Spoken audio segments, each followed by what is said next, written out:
All right, let's go ahead and get started here. Okay, I'm Jacob Hickman. Nice to meet all of you, as well as all of you in YouTube land that eventually watch this. So this is our, in case you don't know why you're here eating pizza, if you're here physically. So this is our information meeting for the 2018 field school in Belfast, Northern Ireland, entitled Religion and Conflict Transformation. Whoops, go back to this. Let's share a screen so our people in YouTube world can see this. There we go.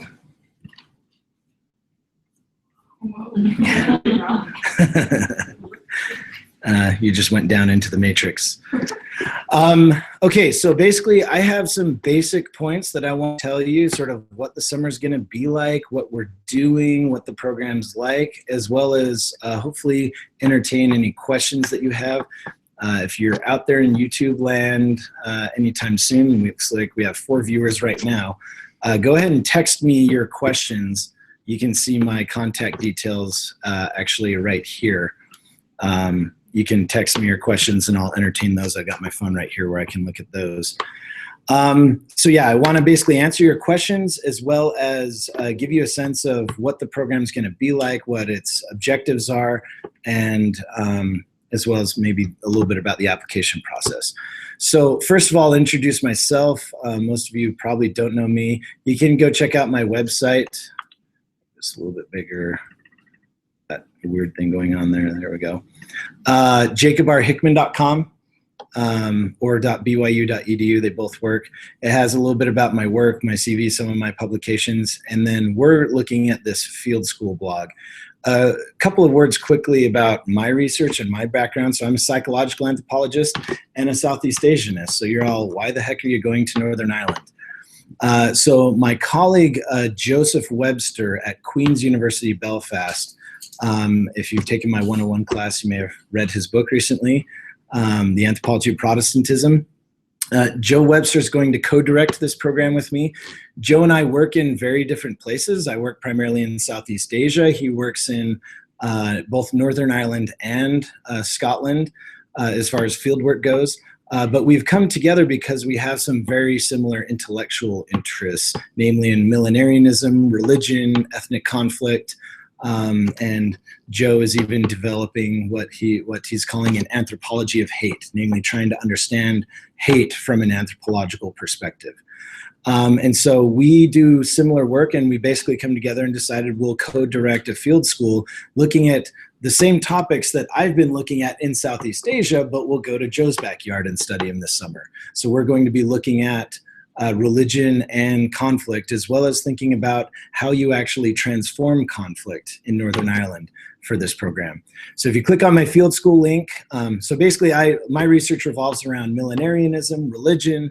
Millenarianism is sort of new religious movements, as well as movements that sort of think about intensely focus on the future, whether that's an apocalyptic vision of the future or a utopian vision of the future. In fact, we can share some publications. Joe and I actually recently authored a piece together where we're describing what millenarianism is and how we think we should be studying it. And so you can find all that information in current work. So let's focus on the field school tab here. As far as dates go, we're basically looking at approximately May 22nd to August 13th is the time frame. It's about 12 weeks if I've calculated correctly. Now, the single most important thing to know about this program, and you can read the website. I'm not going to read it to you, but I'm going to hit some major points. The single most important thing you need to know about this program is it's a research-driven program. So this program is all about training students in ethnographic and a broader set of social science research methods. So we try and teach you the logic of research design, but it's not just teaching you in the abstract. The thing that you will spend most of your time doing is getting your hands dirty doing ethnographic research. And my favorite definition of what is ethnographic research, it is professional hanging out. It's basically going to cool places and hanging out with oftentimes cool people doing cool things. But then, of course, you know, it's not just the hanging out. You have to go home and write about it to make sense of it and document the things that you're observing. Anthropologists like to call this participant observation.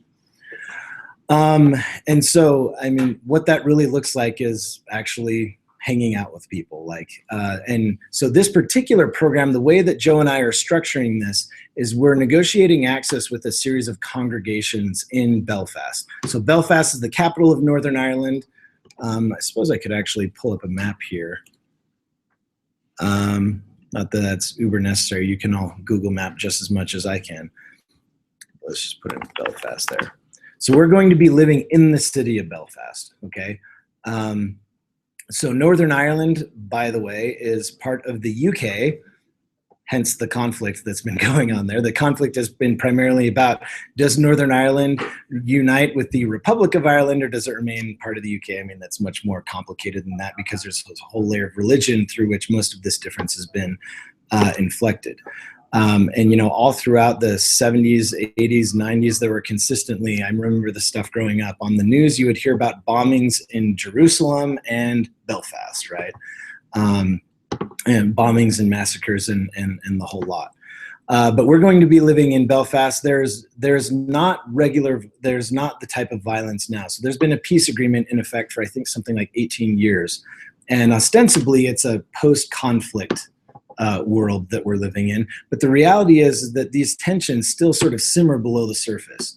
Or even sometimes rise to the surface, like in moments when we have particularly overt displays of ethnic or religious identity. And so basically we're going to be studying some of those things. And the particular research question that each student pursues is to some degree negotiable, but all of it needs to be under the umbrella of religion and conflict transformation. And so research is king here. That's the point, is this program revolves around ethnographic research, training you in the logic of social science research.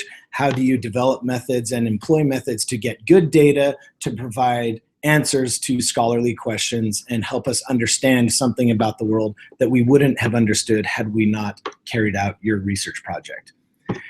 A couple of quick notes about that. My goal for this program is that every student has the possibility of being a co-author on a publication that comes out of the project.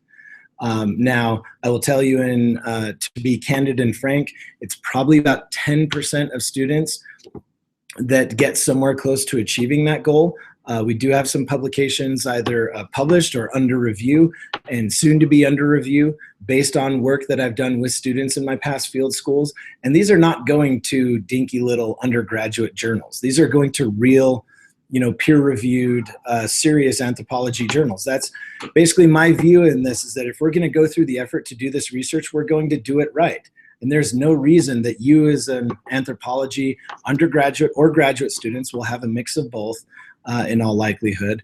There's no reason that master's students and bachelor's students cannot be legitimate co-authors and actually earn authorship on real anthropological scholarship. We've had our students present at national and international conferences, and you know, my colleagues are consistently quite surprised that these students that are presenting this high quality work are actually undergraduates working under the mentorship of our faculty. And we have a pretty good model that we think we've developed in this department. And what we're looking for are students who are committed to that particular set of objectives, namely learning to do research, learning to professionally hang out and document it and think about it and try and actually contribute to a scholarly conversation about those topics. Does that make sense?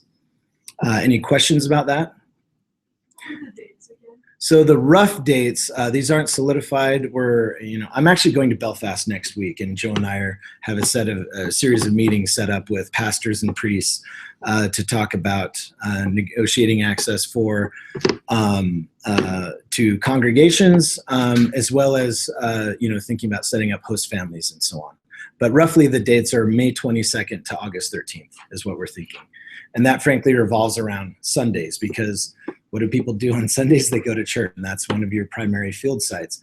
And not all of the research has to deal even primarily with conflict transformation. Let me clarify a little bit. I mean, we're really looking at how religion is the means through which people inflect and interpret their entire world around them. If you've read Joe Webster's book, like, it's a fantastic piece of scholarship that helps us understand, how Scottish Protestants on the North Aberdeenshire coast, how they see everything, including, EU fishing regulations and so on, how they interpret that through this lens of their religious reality. And that's kind of what we're doing in Belfast. But because of the history of the Troubles, we can't avoid this notion of conflict as being a very important topic within that. But it's not the case that we're studying people who are at each other's throats. But our plan is to place students with a variety of congregations, Catholic, Protestant, maybe Seventh-day Adventist, and others, to basically see how they inflect their political, social, gendered realities through the lens of religion, and to study that ethnographically.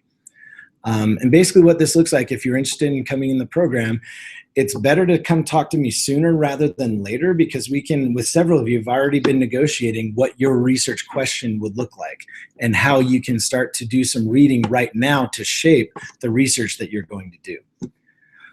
As far as prerequisites go, if you're an anthropology major in our department here at BYU, you have to take 442 prior to coming on the field school. I would highly recommend 442 if you're here at BYU for anybody, because what it is it's a research methods course. It's an ethnographic research design course. And our model, the thing that works really well is we teach students in theory about methods here on campus.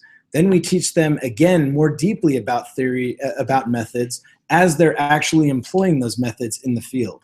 And that's what's really powerful about our model. So even if you're not a major, I'd say if you can work it into your schedule, I'd highly recommend taking Anthropology 442 next semester and actually learning about those methods. Because the one thing that you'll do is you'll be required, your main course requirement for that course is to produce a proposal for the research that you'll do immediately after in the summer, if that makes sense.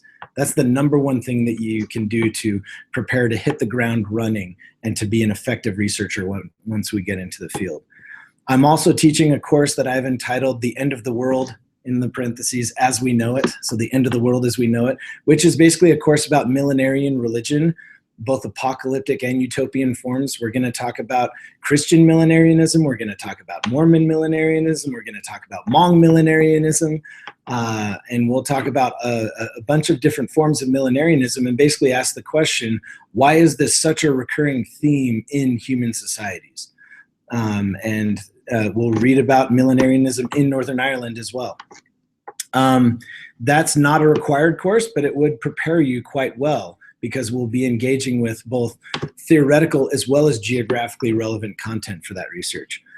If you have no background in anthropology, I would highly recommend an Introduction to Anthropology course. Again, not required, but highly recommended. And here at BYU, it knocks out 2 general education credits. So you get a lot of leeway, you get a lot of mileage there. If you're not a major and you take Anthropology 101 and then you participate in my program, all of that together knocks out all of the requirements for an anthropology minor here at BYU, which is 16 credits. So you have 12 credits during the program. You have 3 credits for 101, that's 15, plus the 1 credit required prep class, that's your 16 credits for an entire anthropology minor.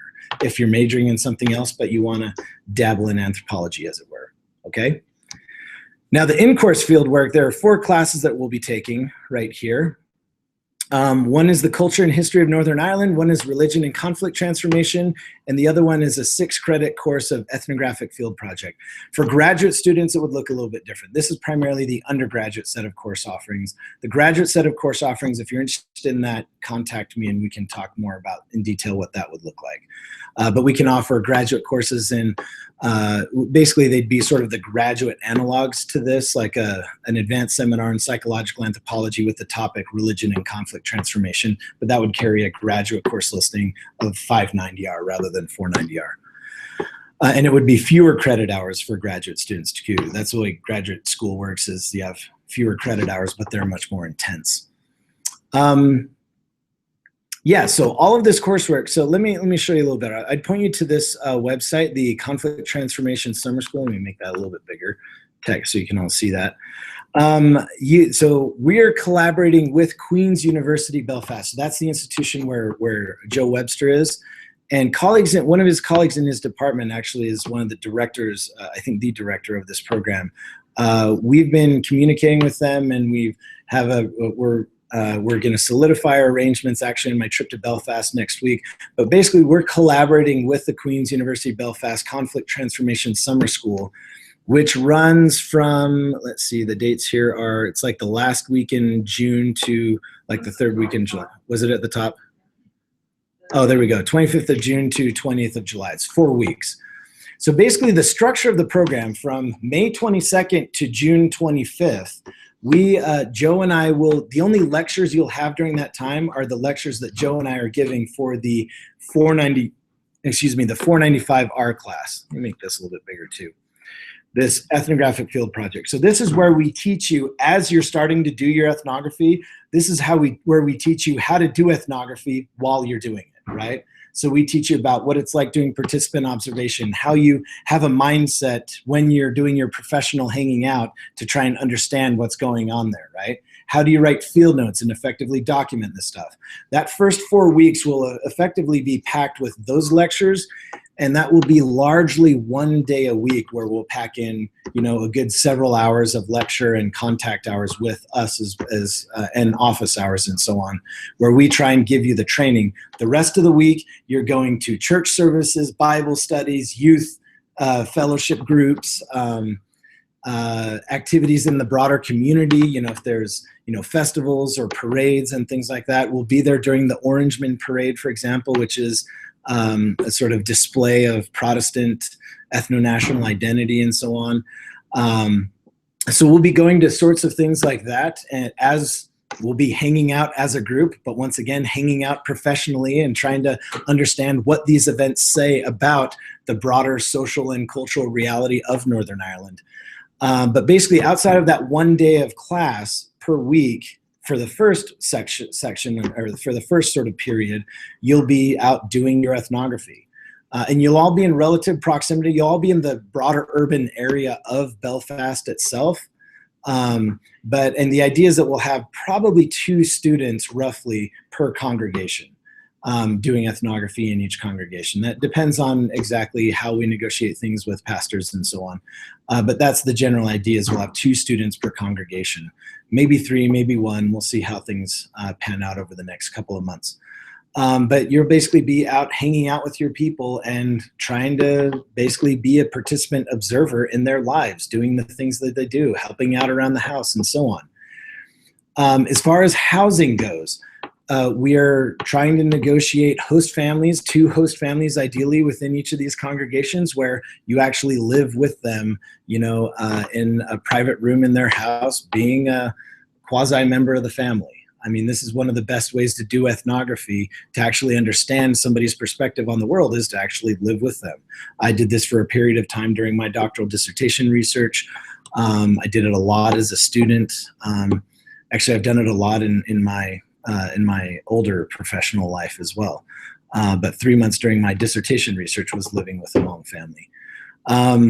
Outside of that, the logistics of my family and my crazy kids we live by ourselves for a good portion of it. But the idea for you is that you will be with a host family. Now, the backup option, if we either cannot negotiate enough host families through the congregations we're working with, or if there's some reason that you would prefer this, Queen's University has student housing, and these are private ensuite rooms with a private bathroom and then sort of a kitchenette that's shared by multiple private ensuite apartments. So there is, if we can't either negotiate, the host families is the best from the research perspective. It's also just a lot more fun. Because you actually get to know people. My students always have deep emotional connections with their families, and the hardest thing they have to go through the summer is actually going home. And that's very commonly the case. They almost universally have very positive host family experiences. And so we're trying to negotiate that, but we may have some students, or depending on how things go, a majority of students at Elms, which you could Google it, Elms at Queen's, is the student housing. That's sort of our fallback option, and that option is, we already have that available to us, but we're shooting for the host family option. We'll have this ironed out by January and so on. All right, so yeah, that's the where students live. As far as the cost will change. The reason there's no set cost right now is because if we have more students, it will be cheaper, is the bottom line, right? There's an economy of scale thing going on there with common costs that we have and so on. And just to be clear, this cost right here sort of it assumes LDS undergraduate tuition at BYU is built into this cost. If you're not in that category, either a graduate student or something else, we can talk about what the alternative would be. But that's our biggest group of students in the program fit that category. And so the tuition is built into that. So the $2,700 or whatever for 12 credits, because it's a full semester worth of coursework, is built into that cost. And the rest is like your living expenses. There are expenses associated with our collaboration with Queens, which I need to get back and tell you about that. But yeah, that's included. The one big thing that's not included there is your airfare from the U.S. to Northern Ireland. That's we don't even mess with that. You buy that, we just tell you when to show up, if that makes sense. But you can expect to pay between $600 and probably $1,300 or $1,400, depending on when and how you buy your ticket, for round trip airfare from, say, Utah to Northern Ireland. By the way, it's cheaper typically to fly into Dublin. I've flown into Dublin and taken the bus from Dublin up to Belfast. On occasion, I've flown into Belfast, and it can be cheaper on some occasions, but I would suggest searching for flights to Dublin as a possibility. It'll oftentimes be cheaper. So if you're trying to sort of create a budget and see if you can make it work, that's that. As far as financial aid, there's a number of things that I'm applying for to get financial aid to bring this cost down. None of that is guaranteed, but we have a pretty good track record in the past. I also apply for some financial aid for our students who are majors within our college.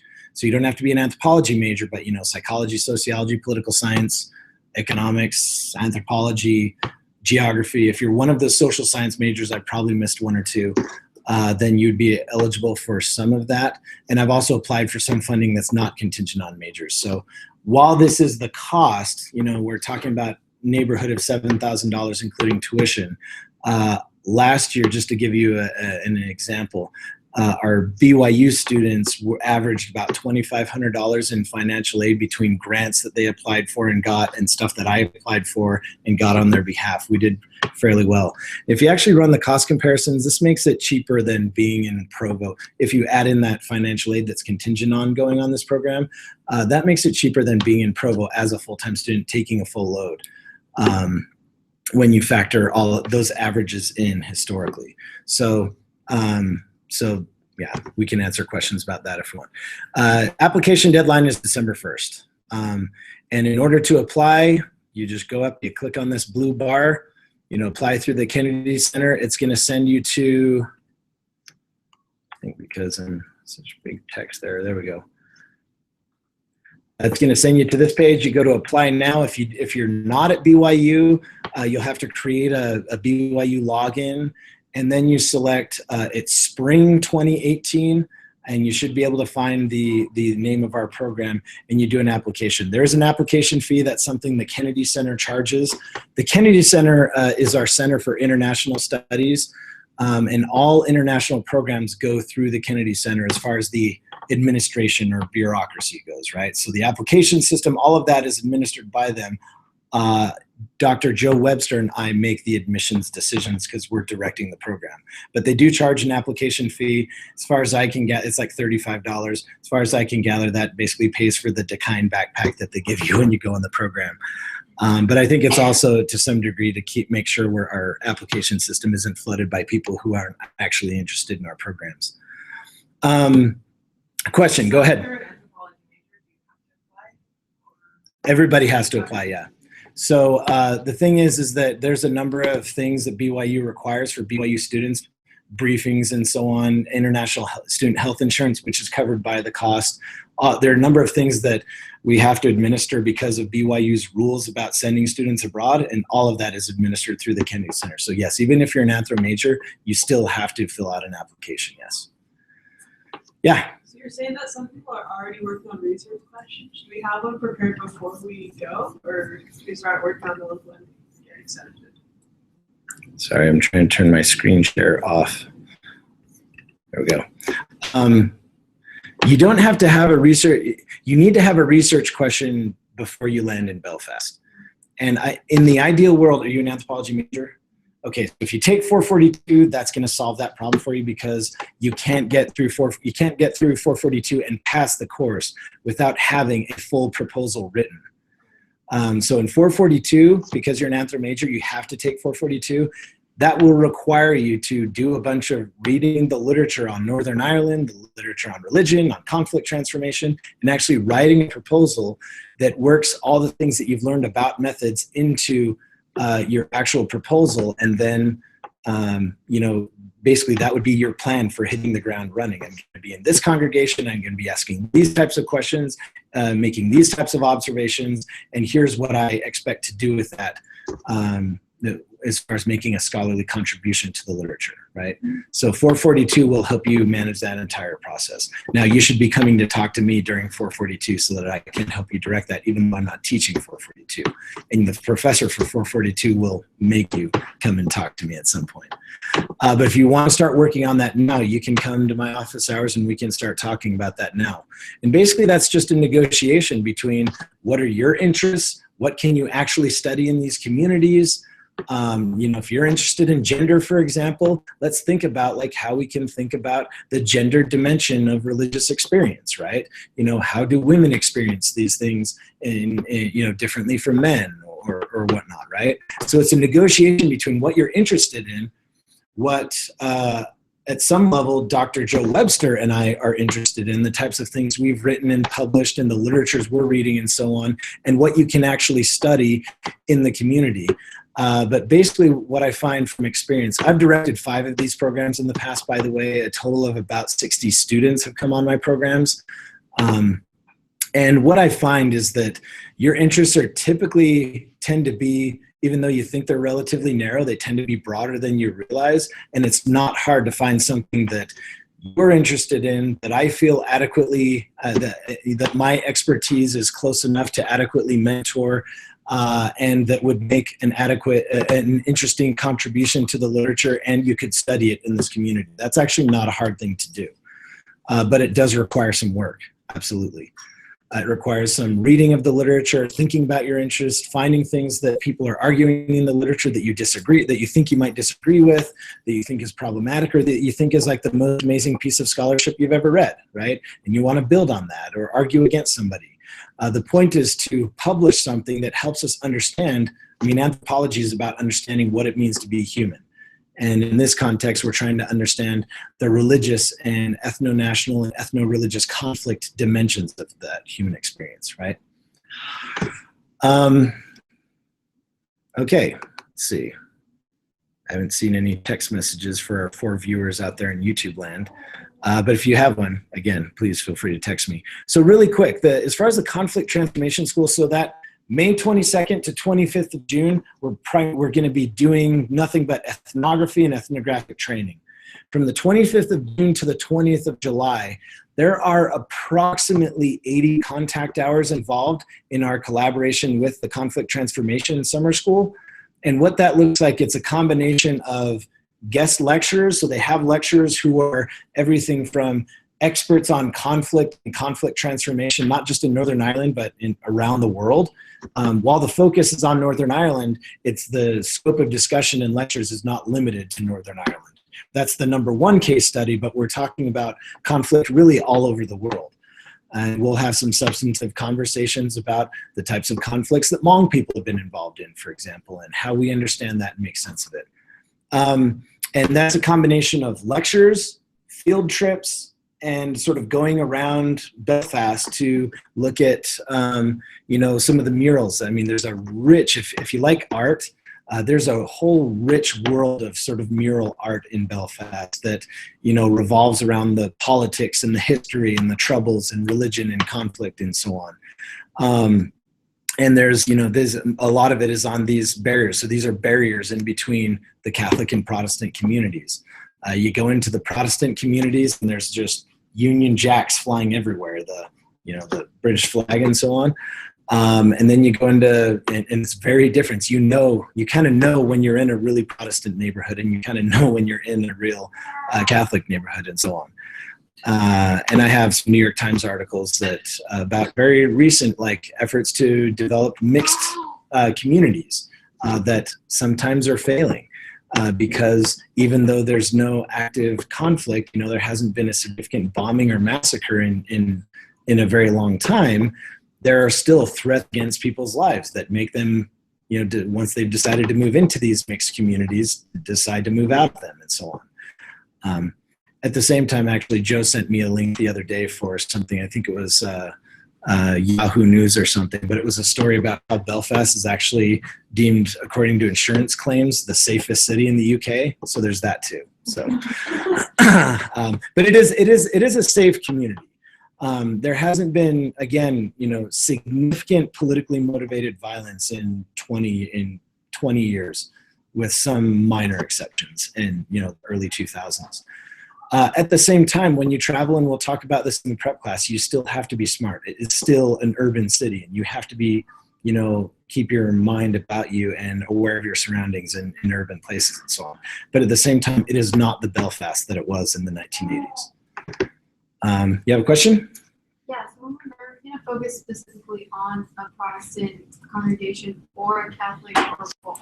So you will be primarily embedded within one of those congregations, because the point is to actually try and really get to understand a community and their way of life.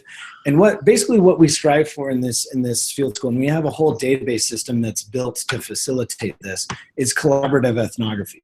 So if your question is inherently comparative, we would probably try and get you with one of your peers, and you're sort of asking the same questions in these two different communities. And yeah, you can go to the other communities' church services and so on. But over the course of 3 months, if you're split between two congregations, you might not be able to get enough ethnographic depth and enough friendships and deep understanding of the community in either one of them, right? That's the danger. But at the same time, we're going to be working together and even reading each other's field notes and talking about the same sorts of things, to where you can collaborate and try and understand the stuff that your colleagues are asking. And you will, in all likelihood, end up drawing from their data as well.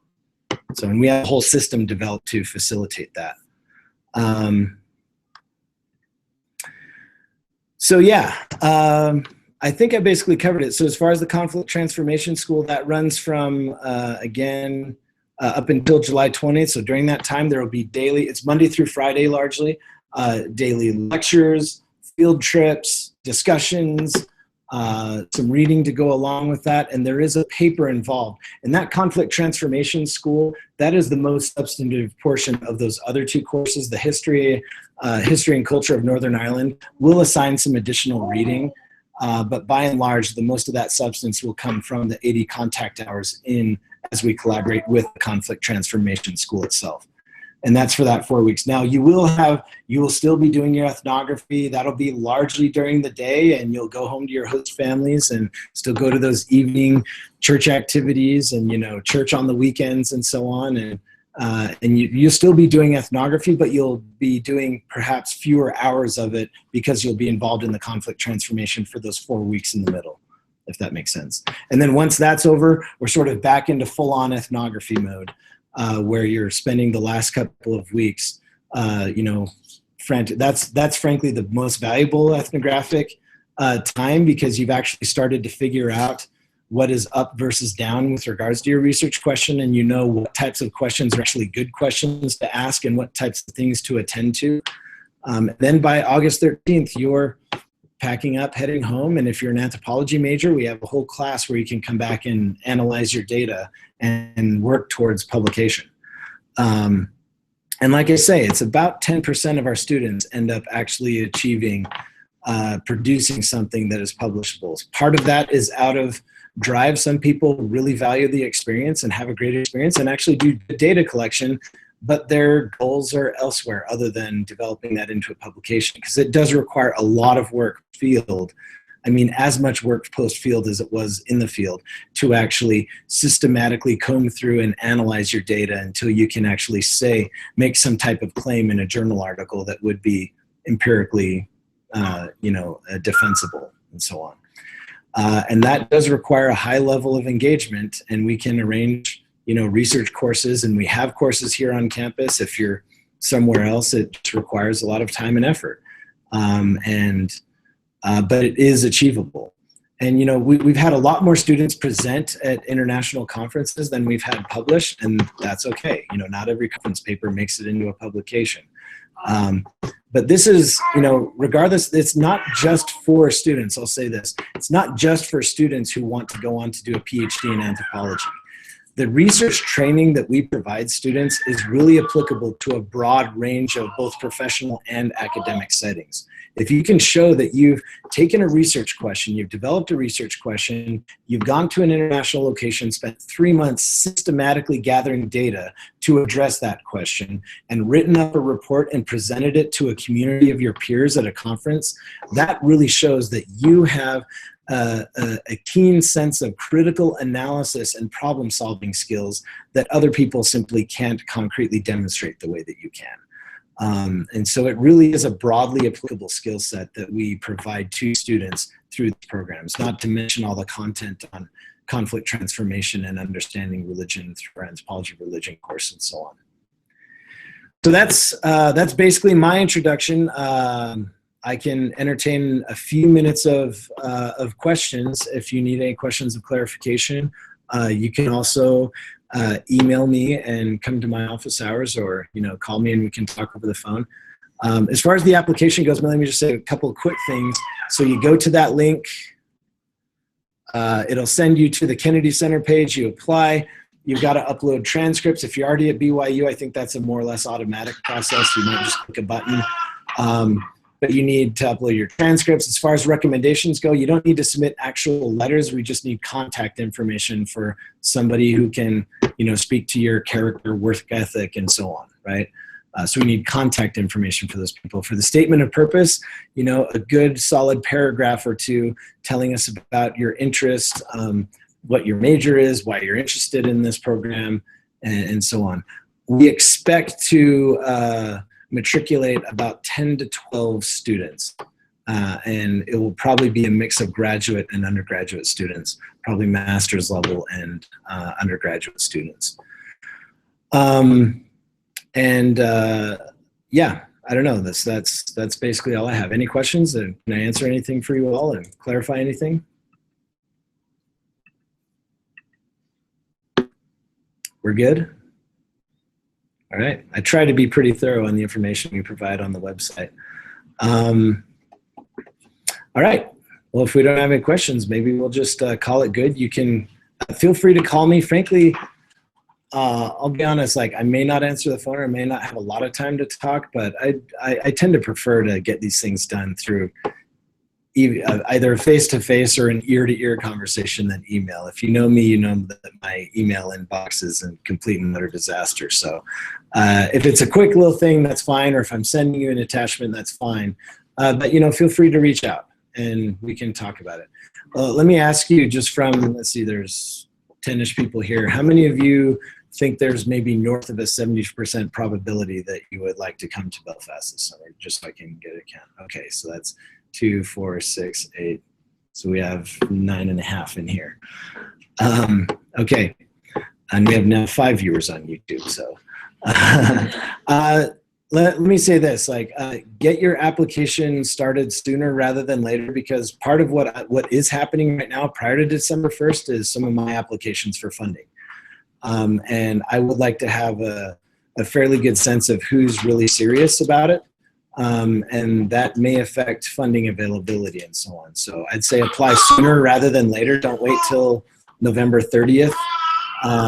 I mean, it's great if you decide on November 30th that you can make it work, fantastic, but it's better to apply sooner rather than later, because that gives us a more concrete sense of who's seriously considering it and so on, okay? Maybe one last thing. We can accommodate married couples. I don't know if anybody in here fits that bill or whatnot, but I've had probably 4, maybe 5 married couples come on my programs, and we've negotiated either host families who are willing to accommodate a married couple, and we negotiate by and large private rooms in all the host family situations, but feeding 2 people is different from feeding 1 and so on. Or depending on whatever we negotiate. So that is something that we can accommodate. But we just need to talk about it and what that would look like and so on. All right. Thank you all for coming. Please finish off the pizza. And if you have more questions or comments, you can go to my website to sign up for my office hours. I won't actually be having office hours the next 2 weeks because I'll be in Belfast setting this stuff up. But feel free to give me a call, text me at the number on my contact information page, email me if you have to, and I'd be happy to have further conversation with you all about this. Okay. All right. Take care. Thank you.